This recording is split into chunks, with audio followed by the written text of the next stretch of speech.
అందరికీ నమస్తే అండి. జగన్మోహన్ రెడ్డి గారు జనంలోకి వెళ్ళడం, ఏదో ఒక పరామర్శ, ఓదార్పు పేరుతో ఎక్కడికో ఒక జిల్లాకు వెళ్ళడం. ఆయన వెళ్తున్నప్పుడు ఒక వారం రోజులు ముందుగానే ఆ జిల్లా నాయకులకు, ఆ నియోజకవర్గాల ఇన్ఛార్జీలకు సమాచారం ఇవ్వడం.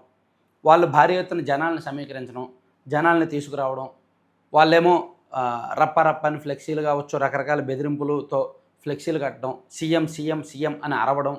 జగన్మోహన్ రెడ్డి గారు పైకెక్కి ఒక రకమైన ఆయనకే సాధ్యమైన ఎక్స్‌ప్రెషన్ ఇచ్చి నమస్కారం పెట్టడం. అండ్ కొంతమంది నాయకులు హడావిడి చేయడం, పోలీసుల మీదకు దూసుకెళ్ళడం, ఇవన్నీ కూడా రెగ్యులర్ అయిపోతున్నాయి. రెగ్యులర్ పీఆర్ స్టంట్స్ రెగ్యులర్ అయిపోతున్నాయి. కేవలం గొడవల కోసమే పర్యటనలకు వెళ్తానేమో అనిపిస్తోంది. మీరు చూడండి, అనంతపురం జిల్లా రాప్తాడు నియోజకవర్గం రామగిరి వెళ్తున్నప్పుడు అలాగే చేశారు. వద్దు అన్నా సరే, పర్మిషన్ లేదు, ఎక్కువ మంది వెళ్ళొద్దు అన్నా సరే, హెలికాప్టర్ వేసుకొని అక్కడికి వెళ్ళారు. అక్కడి నుంచి ర్యాలీగా వెళ్ళారు భారీగా. సో ఆ హెలికాప్టర్ని వైసీపీ కార్యకర్తలే ధ్వంసం చేశారు.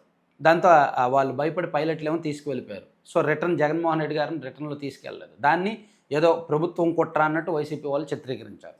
అలాగే సత్తెనపల్లి, గుంటూరు నుంచి సత్తెనపల్లి వెళ్తున్నప్పుడు కూడా, వాళ్ళ కార్యకర్తల కుటుంబాన్ని పరామర్శించడానికి వెళ్తున్నప్పుడు కూడా ర్యాలీకి పోలీసులు అనుమతి ఇవ్వకపోయినా ర్యాలీ చేశారు. ర్యాలీ చేసి సింగయ్య అనే వ్యక్తి మరణానికి కారణమయ్యారు. మరో ఇద్దరు మరణానికి కారణమయ్యారు.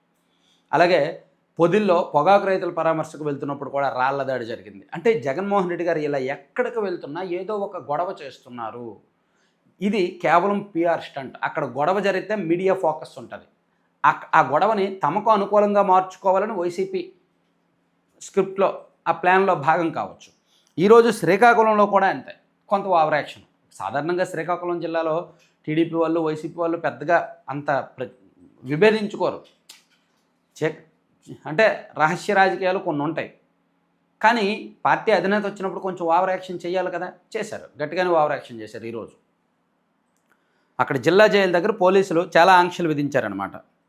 సో అక్కడ ఏం చేశారంటే, జన సమీకరణ చేయొద్దని, రోడ్ షోలు చేయొద్దని, అనుమతి తీసుకున్న ప్రకారం జైలుకు వెళ్ళి అప్పలరాజును కలిసి వెళ్ళాలని, లిమిటెడ్ పరిమిత సంఖ్యలో నాయకులు మాత్రమే వెళ్ళాలని పోలీసులు ఆంక్షలు విధించారు. ఇదేమీ పట్టించుకోకుండా వేలాది మందిని తీసుకొచ్చారు. ఎయిర్పోర్ట్లో జగన్మోహన్ రెడ్డి గారు ల్యాండ్ అయిన దగ్గర నుంచి శ్రీకాకుళం జిల్లాలో జైలుకు వెళ్ళే వరకు కూడా ఈ హడావిడి, అడుగడుగున హడావిడి, భారీ ఎత్తున జనం, ర్యాలీలు, హోర్లు, కేరింతలు, సీఎం సీఎం అని అరుపులు, ఎక్కడైనా బ్యారికేడ్లు పెడితే వాటిని తొక్కుంటూ వెళ్ళిపోవడాలు, ఇవన్నీ ఎక్కువయ్యాయి. అలాగే జైలు దగ్గర ఒక మహిళా ఎస్ఐ మీద దూకుడుగా వెళ్ళారనమాట.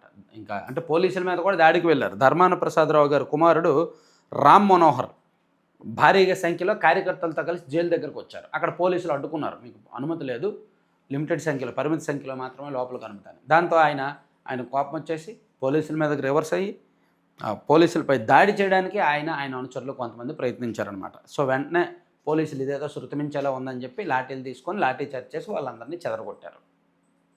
మహిళా ఎస్ఐ మీద కూడా దూకుడుగా వెళ్ళారు.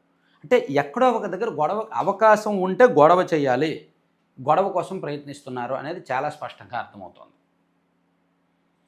నన్ను అడిగితే అసలు సీదిరి అప్పలరాజు గారిని జగన్మోహన్ రెడ్డి గారు వెళ్ళి పరామర్శించడమే ఒక రకంగా. ఇప్పుడు సీదిరి అప్పలరాజు గారు ఎందుకు అరెస్ట్ అయ్యారు? ఏమైనా ఆ జిల్లాలో కూటమి వాళ్ళు చేస్తున్న అవినీతిని వెలికి తీసే క్రమంలో కక్ష సాధింపు కేసులు అరెస్ట్ అయ్యారా? లేదా ఆ జిల్లాకి నిధులు రాబెట్టడానికి, నిధులు సాధించడం కోసం ఏమైనా పెద్ద పోరాటం చేసి ఉద్యమించి అరెస్ట్ అయ్యారా? ఆ జిల్లా ప్రజల కోసం, ఆ జిల్లా సమస్యల మీద ఫైట్ చేసి అరెస్ట్ అయ్యారా? కాదు కదా. వాళ్ళ కుమారుడు ఒక యాక్సిడెంట్ చేస్తే కుమారుడి కేసు నుంచి తప్పించడానికి ఒక తప్పుడు పని చేశారు. ఆ కేసులో ఆయన అరెస్ట్ అయ్యారు. ఆయన ఏదో ఒక పెద్ద ఉద్యమం చేసి, ఒక పెద్ద సమస్య మీద ఫైట్ చేసి అరెస్ట్ అవ్వాలా. సో అందులో అరెస్ట్ అయిన వ్యక్తిని పరామర్శించి ఏం సందేశం ఇద్దామని, ఒక నిందితుడిని పరామర్శించి, సరే అది పార్టీకి సంబంధించిన అంతర్గత విషయం. దానికి కూడా వేలాది మంది జనం అవసరమా?